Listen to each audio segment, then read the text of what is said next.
Hello बच्चों, आप सभी का हमारे चैनल आरती एजुकेशन क्लासेस में स्वागत है। आज के वीडियो में हम आपके लिए लेकर आए हैं लर्निंग आउटकम्स आधारित लर्निंग गेप सामग्री विषय हिंदी अंग्रेजी संस्कृत की जो है उसमें हम विषय हिंदी लेकर आए हैं कक्षा 8 के लिए।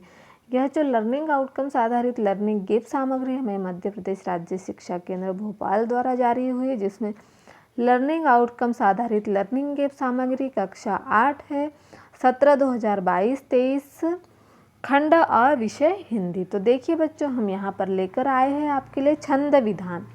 अब हम इस वीडियो में आपको छंद क्या होता है, छंद के प्रकार, इसके बारे में हम जानकारी देंगे। तो देखिए, यच 712 विभिन्न पठन सामग्री में प्रयुक्त शब्दों, मुहावरे, लोकोक्ति को समझते हुए उनकी सराहना करते हैं। कहानी, कविता आदि पढ़कर लेखन के विविध तरीकों और शैलियों को पहचानते, जैसे वर्णनात्मक, भावात्मक, प्रकृति चित्रण आदि। देखिए, अब यहाँ कुछ पाठ्य सामग्री दी हुई है। पाठ 7 नीति के दोहे। अभी नीति के दोहे में के बारे में हमें यहाँ सबसे पहले हम नीति के दोहे पढ़ेंगे, फिर हम समझेंगे कि नीति के दोहे के बाद हम समझेंगे कि छंद के में मात्राएं और किस तरह से होती है। मात्रिक छंद, वर्णिक छंद, यह दो छंदों के प्रकार होते हैं, जिसमें मात्रिक छंद में आते हैं दोहा, चौपाई आदि। तो सबसे पहले हम नीति के दोहे जो दी है उसे पढ़ कर समझ लेते, उसके बाद हम आगे बढ़ेंगे। यह ऐसा संसार है जैसा समेल फूल, जैसा सेमल फूल, दिन दस के व्यवहार को झूठे रगी न भूल। करता था सो क्यों किया, अब करी क्यों पछताए, बोया पेड़ बबूल का, अम कहाँ से खाए। मतलब कुछ करने से पहले पछताओ, करने के बाद क्यों पछता रहे हो। यदि तुमने पेड़ बबूल का बोया है तो तुम आम कहाँ से खाओगे। निंदक नीरे राखे, आंगन कुटी छबाए, बिन पानी साबुन बिना निर्मल करे सुभाए। अति का भला न बरसना, अति की भली न धूप, अति का भला न बोलना, अति की भली न चुप। जैसे कि अति का भला न बरसना, तो अति का भला न बरसना, अति की भली न धूप। अति की क्या है, धूप भी अच्छी नहीं है, और अति का भला बोलना भी नहीं है, और अति की भली चुप भी अच्छी नहीं है। तो इस तरह से यहाँ पर दिया हुआ। अब देखेंगे हम इसमें आगे मात्रा छंद के विषय में हम चर्चा करेंगे। आइए समझते हैं छंद के बारे में कि छंद क्या है। छंद के विषय में चर्चा करें और समझाएं। जैसे कि मात्रा या वर्ण के आधार पर की गई काव्य रचना छंद कहलाती है। छंद वह साचा है जिसमें भाव ढलकर सुंदर एवं आकर्षक रूप धारण कर लेते हैं। छंद दो प्रकार के होते हैं, मात्रिक छंद और वर्णिक छंद। हमने आपको इसके पहले भी बताए थे छंद के प्रकार। मात्रा की गणना के आधार पर की गई काव्य रचना मात्रिक छंद कहलाता है, जैसे दोहा, चौपाई आदि। अब देखिए मात्रा के प्रकार, ह्रस्व और दीर्घ, यह दो प्रकार की मात्राएं होती है जिनकी रचना वर्णों की गिनती गणों के आधार पर होती है, वर्णिक छंद कहलाते, जैसे कविता आदि। अब ह्रस्व स्वर अ, ई, उ और री की मात्रा एक लिखी जाती है, इसका संकेत यह है। देखिए इस तरह से ह्रस्व स्वर की, और दीर्घ स्वर की आ, ई, बड़ी, उ, ए, ऐ, वो, औ, यह क्या है, दीर्घ स्वर। तो इसकी संकेत इस तरह से बनता है। शब्द में संयुक्त व्यंजन का पहला वर्ण दीर्घ होता है, जैसे कंत। छंद रचना, गति, यति, लय, तुक आदि के विषय में जानकारी। किस तरह से, देखिए अनुस्वार युक्त वर्ण गुरु मात्रा गुरु माना जाता है, जैसे कि अंग। विसर्ग सहित वर्ण गुरु दीर्घ होता है, जैसे कि अतः। अनुनासिक युक्त वर्ण लघु होता है, जैसे कि हाँ, यह अनुनासिक।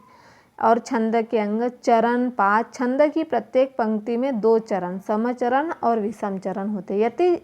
यति छंद में जहाँ रुकना पड़े विराम, गति छंद में प्रवाह या लय को गति कहते हैं। तुक छंद के चरणांत में जब समान स्वर अक्षर आते हैं तब तुकांत कोई एक दोहा उदाहरण होता है, जैसे कि अंत में असमान स्वर व्यंजन होने पर तुकांत सोरठा के उदाहरण। छंद के भेद मात्रिक छंद में होता है, जैसे चौपाई के में होता है। तो इस तरह से यहाँ छंद के बारे में हमने समझ लिया। अब आइए बच्चों हम देखते हैं अभ्यास। रिक्त स्थानों की पूर्ति कीजिए। अब देखिए हिंदी में ह्रस्व स्वर कौन से होते हैं, तो हमने आपको इसके पहले बताया था ह्रस्व स्वर अ, ई, वी, वू और री, यह क्या है, हमारे ह्रस्व स्वर है। ह्रस्व स्वर की मात्रा इस तरह से लिखी जाती है, देखिए। दीर्घ स्वर की मात्रा इस तरह से लिखी जाती है। चंद्र बिंदु वाला अक्षर ह माना जाता है। अनुस्वार युक्त वर्ण अंग होता है और शब्द में प्रयुक्त संयुक्त वर्ण के पूर्व का अक्षर दीर्घ होता है, जैसे कंत और इस तरह से। तो यह हमने आपको अभ्यास 1 करवा दिया। अब हम देखते हैं अगला अभ्यास, अभ्यास 2। अब यहाँ कुछ प्रथम और विषम चरण की, यहाँ 13 मात्राएं दी हुई है, यहाँ 11 मात्राएं, यहाँ 13 मात्राएं और यहाँ 11 मात्राएं। जड़, तो देखिए यहाँ पर जड़ में क्या है, लघु, यह लघु है और यह दीर्घ है। चेतन, एक ही मात्रा, यह दीर्घ हो गई, और यहाँ तन, यह क्या हो गई, लघु की। तो एक दीर्घ 2 लघु, यहाँ दोनों लघु, यहाँ एक दीर्घ 1 लघु और यहाँ दोनों लघु, तो कितनी हो गई, 1 2 3 4 5 6 7 8 9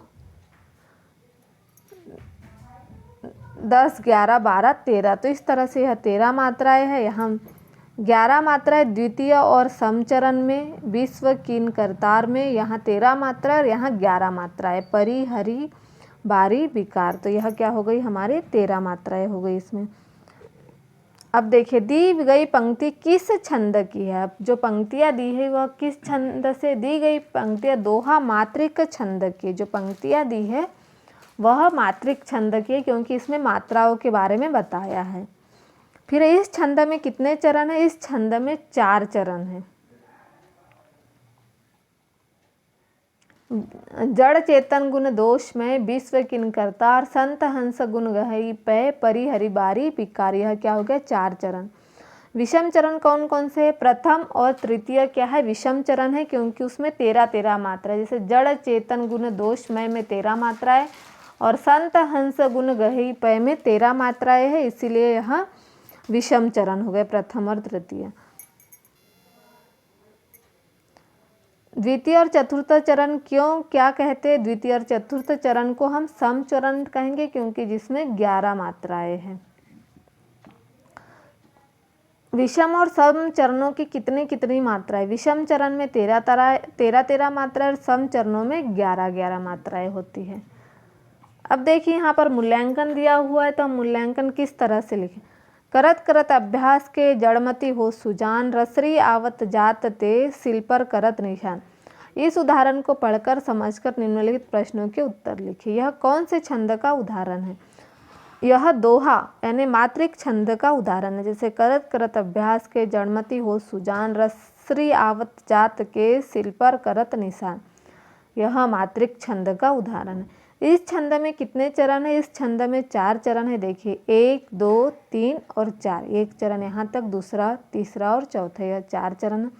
समचरण और विषम चरण की पहचान लिखिए। समचरण, जड़मती होत सुजान, सील पर करत निशान, यह क्या हो गया, हमारा समचरण हो गया। और विषम चरण, करत करत अभ्यास के रसरी आवत जात। देखिए 1 2 3 4 5 6 7 8 9 10 11 है समचरण में, और इसमें 13, 1 2 3 4 5 6 7 8 9 10 11 12 13।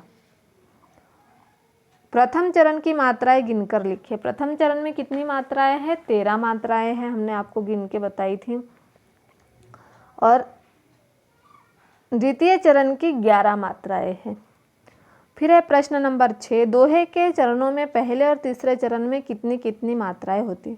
दोहे के चरणों में पहले और तीसरे चरण में 13 मात्राएं होती। और दोहा छंद के लक्षण, दोहा अर्धसम मात्रिक छंद है। यह 2 पंक्ति का श्रेता है, इसमें 4 चरण माने जाते हैं। यह 2 पंक्ति का होता है और इसमें 4 चरण माने जाते हैं। तो इस तरह से हमने यहाँ पर आपको मूल्यांकन 3 के भी प्रश्न उत्तर करवा दिए बच्चों, आप इसे पूर्ण कर लीजिए। अभ्यास कार्य और यह छंद के बारे में भी हमने यहाँ समझाया है आपको। यदि आपको हमारा वीडियो अच्छा लगा हो तो छंद विधान वाला तो हमारे चैनल को सब्सक्राइब ज़रूर कर लीजिए और बेल आइकन को प्रेस करना ना भूलिए ताकि आपको हमारे आने वाले वीडियो के नोटिफिकेशन मिलते रहेंगे।